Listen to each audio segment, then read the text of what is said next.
भीगी भीगी सड़कों पे मैं तेरा इंतजार करूं, धीरे धीरे दिल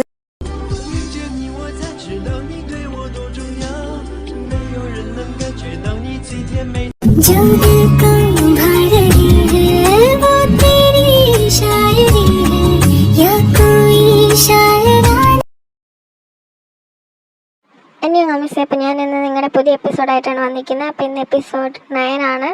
അപ്പോൾ ഇതുവരെയുള്ള എല്ലാ എപ്പിസോഡും നിങ്ങൾക്ക് ഇഷ്ടമായെന്ന് ഞാൻ വിശ്വസിക്കുന്നു. ആർമീസ് എനിക്കറിയാം, ഒരുപാട് പേര് എനിക്ക് മെസ്സേജ് ഇട്ടിട്ടുണ്ടായിരുന്നു വീഡിയോയുടെ ലെങ്ത്ത് കുറവാണല്ലോ എന്ന്. ഞാൻ ഓൾറെഡി പറഞ്ഞിട്ടില്ല ആർമീസ്, എനിക്ക് വീഡിയോയുടെ കാര്യത്തിൽ വേറെ ഒന്നും ചെയ്യാൻ പറ്റില്ല, ഫോണിൻ്റെ ഇഷ്യൂസ് ഉണ്ട്. അപ്പോൾ അത് ഒന്ന് ശരിയാവുന്നവരൊക്കെ ഒന്ന് ക്ഷമിക്കണം ആർമീസേ. നിങ്ങളുടെ സപ്പോർട്ട് എനിക്ക് ഇനി ആവശ്യമാണ്. തീർച്ചയായിട്ടും എല്ലാവരും സപ്പോർട്ട് ചെയ്യുമെന്ന് വിശ്വസിക്കുന്നു. അപ്പോൾ നമ്മൾ ലാസ്റ്റ് എപ്പിസോഡിൽ കണ്ടത് പ്രിയനെ ആരോ വിളിക്കുന്നതായിട്ടാണ്. അതാരാ എന്താ ബാക്കിയുള്ള കാര്യങ്ങളൊക്കെ നമുക്ക് ഈ എപ്പിസോഡിൽ അറിയാം. അതുപോലെ ആർമീസെ ബാക്ക്ഗ്രൗണ്ട് കുറച്ച് വോയിസ് വരുന്നുണ്ട്, വേറൊന്നുമല്ല, പുറത്ത് മഴ പെയ്യുന്നുണ്ട്. നമുക്ക് നാച്ചുറലി വരുന്നതിന് നമുക്കൊന്നും ചെയ്യാൻ പറ്റത്തില്ലല്ലോ. എനിക്ക് പിന്നെ എഡിറ്റിംഗ് ലേറ്റ് ആക്കാനും തോന്നില്ല. കഴിഞ്ഞ ആഴ്ച തന്നെ ലേറ്റ് ആയതിൻ്റെ ഇത് അറിയാമല്ലോ ആർമീസെ, അതുകൊണ്ടാണ് ഞാൻ പിന്നെ ഒന്നും ചെയ്യാത്ത. അതൊന്ന് ക്ഷമിച്ചേക്കണം ആർമീസെ. അത് മാറ്റാനായിട്ടുള്ള ആപ്പൊക്കെ ഞാൻ നോക്കിയതാണ്, പക്ഷേ എന്തോ മിക്കതും കിട്ടുന്നില്ല. ഇനി അങ്ങനെ എന്തെങ്കിലും ആപ്പ് ഉള്ളതായിട്ട് നിങ്ങൾക്ക് അറിയാമെങ്കിൽ തീർച്ചയായിട്ടും കമൻറ്റ് ചെയ്യണം. അപ്പോൾ നിങ്ങളുടെ സജഷൻസൊക്കെ ഞാൻ എപ്പോഴും യൂസ് ചെയ്യും. എന്തായാലും എന്തെങ്കിലും ഉണ്ടെങ്കിൽ നിങ്ങൾ കമൻറ്റ് ചെയ്യേണ്ടതാണ്. അപ്പോൾ ഒരുപാട് പറഞ്ഞ് ലാഗ് അടിപ്പിക്കുന്നില്ല, നമുക്ക് നേരെ വീഡിയോയിലേക്ക് പോകാം.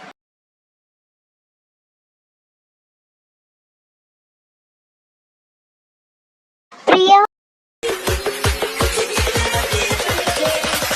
ഹായ്, ഞാൻ വൃന്ദ. ഹായ്, ഞാൻ പ്രിയ. ഈ വർഷം ജോയിൻ ചെയ്തതല്ലേ? ആടാ, ഞാൻ ഈ ഇയർ വന്നത്. ഓ ഓക്കെ. നിങ്ങളല്ലേ ഹ്യൂമാനിറ്റി സ്റ്റുഡൻസ്? നിങ്ങളുടെ ടീച്ചർ ഇന്ന് ലീവാണ്, സോ നിങ്ങൾ ഇവിടെ. ആണോ? Okay sir. പ്രിയ, ഞാൻ ചോദിക്കണമെന്ന് വെച്ചതാ, തനിക്ക് എന്താ പറ്റി? സാഡ് ആണെന്ന് തോന്നുന്നു. ഏയ് ഒന്നുമില്ലടാ, പേഴ്സണലി കുറച്ച് കാര്യങ്ങളാ. അങ്ങനെയാണോ? എന്നാൽ താൻ ഓക്കെ ആവുമ്പോൾ പറഞ്ഞാൽ മതി. ഓക്കേടാ. എടാ, ഞാനൊരു കാര്യം പറയാം. ലൈഫാവുമ്പോൾ പല സിറ്റുവേഷൻ, പ്രശ്നങ്ങൾ, അങ്ങനെ ഒരുപാട് കാര്യം ഉണ്ടാവും. അതുകൊണ്ട് അതാലോചിച്ച് വിഷമിക്കാതെ മൂവ് ഓൺ ആവാൻ നോക്ക്. ഡോണ്ട് വെറി, എല്ലാം ശരിയാവും. ഓക്കേടാ. എന്നാൽ ശരിയടാ, നമുക്ക് പിന്നെ കാണാം. ശരിയടാ. അപ്പോൾ ഇതൊക്കെയാണല്ലേ പെങ്ങളുടെ ഡ്രീംസ്? ഇത്രയുമാണ് ഓർമ്മയിൽ ഉണ്ടായിരുന്നത്. എന്തേലും വിട്ടുപോയോന്ന് അറിയില്ല. അങ്ങനെ എന്തേലും ഓർമ്മ വന്നാൽ വരുന്ന ടൈം പറയാം. ആയിക്കോട്ടെ. ഇതിലിപ്പോൾ എനിക്ക് നടത്തി തരാൻ പറ്റുന്നത് കുറച്ചുണ്ട്, അത് ഞാൻ നടത്തിത്തരാം. ടൈം ഉണ്ടല്ലോ, സെറ്റാക്കാം. Okay, as you wish. ആടോ. ശരി എന്നാ, ഞാൻ പോവാ, പഠിക്കാനിരിക്കുന്ന ടൈം ആവുന്നു. ഓക്കേടാ, bye. Bye. Hello Priya. Hi. എന്താ പരിപാടി? ഒന്നുമില്ല, ഞാൻ പഠിക്കാനിരിക്കാൻ പോയപ്പോഴാ നീ വന്നേ. എന്നാ ശരി, ഞാൻ പോണേ. എടാ പോവല്ലേ? എടാ, എനിക്ക് പോയേ പറ്റൂ. അല്ലേലും നിനക്ക് നിന്റെ ചേട്ടനെ മെസ്സേജ് ഇടാനും ഓരോന്ന് അന്വേഷിക്കാനും അല്ലേ നേരമുള്ളൂ. എടാ പ്ലീസ്, വെറുതെ ഇരിക്കും, നിർത്തിക്കോ. ഓ, നീ പൊക്കോ. നാളെയല്ലേ നിന്റെ ബർത്ത്ഡേ? അതെ. Okay, by. By.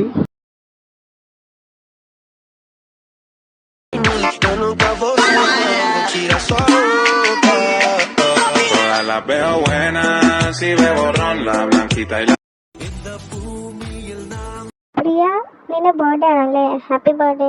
Happy birthday Priya. Happy birthday ഡാ. ഓ, എല്ലാവർക്കും താങ്ക്സ്. ഹേ പ്രിയ, ബർത്ത്ഡേ ആണല്ലേ? അപ്പൊ ഞങ്ങൾക്ക് എക്സ്ട്രാ മിഠായി തന്നേക്കണം, അറിയാലോ. കൊള്ളാണ്, മിഠായിയാണ് അവൻ അത്യാവശ്യം, വിഷ് ചെയ്യില്ലെങ്കിലും.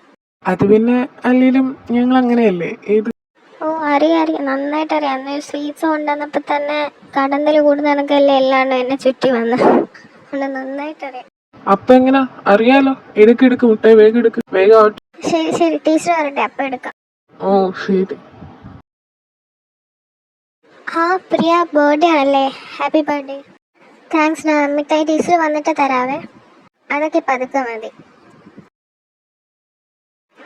പ്രിയ, ബർത്ത്ഡേ ആണല്ലേ? ഫസ്റ്റ് പ്രിൻസിപ്പളിന് കൊടുത്തിട്ടോ കേട്ടോ, എന്നിട്ട് ക്ലാസ്സിൽ കൊടുത്തു. Okay teacher.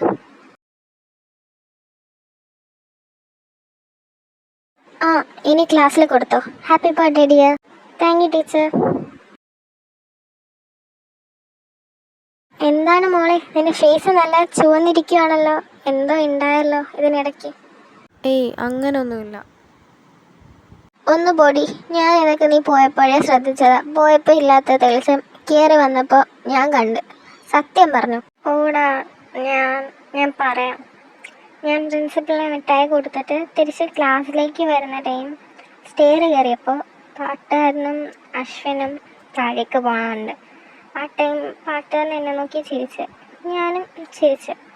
അവരെ പാസ് ചെയ്ത് വന്നപ്പോൾ അവരിൽ ആരോ പറഞ്ഞ്, ആരാണെന്നറിയില്ല, എന്തോ പറഞ്ഞു, അത് പറ. കൊള്ളാല്ലേ ആ കൊച്ച്, മോഡേൺ ആണല്ലോ. എടാ നിനക്ക് പറ്റിയതാ. ഇത് ഇത്രയാണ് കേട്ടത്, ആരെ പറഞ്ഞെന്ന് ഞാൻ കണ്ടില്ല. ആണോ? എന്നാ അത് അശ്വിനായിരിക്കും പറഞ്ഞു. ആ, അതെനിക്കറിയില്ല. ശരി, അത് പോട്ടെ, നീ ഇത് പറ. എന്ത് പറയാ? ഇതുപോലെ എന്തേലും നിനക്കുണ്ടായിട്ടുണ്ടോ അന്നത്തെ പ്രശ്നത്തിന് ശേഷം? അങ്ങനെ ചോദിച്ചാ ഇതുപോലെയല്ല, പക്ഷെ വേറൊരു കാര്യം ഉണ്ടായി. അതെന്താ? അത് അപ്പോൾ മിസ് ഇന്ന് ഇത്രേ ഉള്ളൂ. എനിക്കറിയാം ഷോർട്ടാണ്, ഞാൻ ഓൾറെഡി ആ റീസൺ പറഞ്ഞിട്ടുണ്ട്. വേറെ വഴിയില്ലാത്തതുകൊണ്ടാണ്, ക്ഷമിച്ചിരിക്കണം ആർമീസെ. പിന്നെ വേറെ എന്തെങ്കിലുമൊക്കെ ഉണ്ടെങ്കിൽ നിങ്ങൾ കമൻറ്റ് ചെയ്ത് അറിയിക്കണം. അപ്പോൾ ഇനി എന്താണെന്നുള്ളതെല്ലാം നമുക്ക് നെക്സ്റ്റ് എപ്പിസോഡിൽ അറിയാം. അപ്പോൾ അതുവരയ്ക്കും bye. So stay tune for the next episode. കംസാമിത.